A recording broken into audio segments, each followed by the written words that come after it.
கைலாச மலையிலே பகவான் பார்வதியம்மனோடு கொள்வாக வந்திருக்கிறார். சத்த வித்தியாதர சங்கத்தார் சமயத்தார் வானவர் தானவர் 33 தேவால்கள் கொள்வாக இருந்தது கைலாயம். இப்படி இருக்கின்றது கைலாய மலையில். ஒரு நாள் பார்வதி அம்மன் பகவான்கிட்ட வேண்டுனாங்க. என்ன கேட்கிறார்கள்? ஆண்டவா, என்னம்மா பார்வதி, நீங்க இப்ப பூலோகம் தானே போக போறீங்க? ஆமா.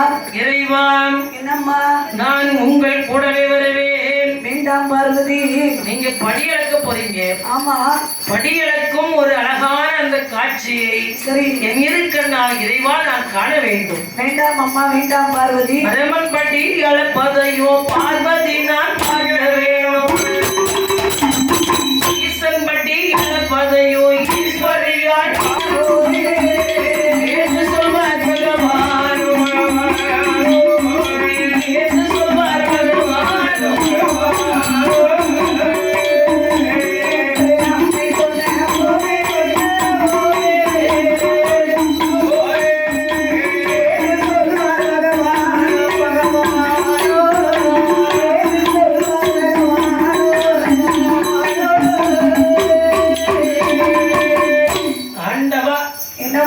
இன்னைக்கு நீங்க படியளக்கும் அவங்க கூடவே வருது. ஏன் பார்வதி, உனக்கு இப்படி ஒரு ஆசை வரலாமா? மனிதனுக்கு ஆசை வர்ற மாதிரி எனக்கு இப்ப அப்பப்ப ஆசை வருது. அது இப்படி வரக்கூடாதே பார்வதி. இல்ல, நீங்க படியளக்க போறீங்கல்ல, யார் யாருக்கு எப்படி அளக்குறீங்க சரி அப்படிங்கறத கொஞ்சம் பார்க்கணும்.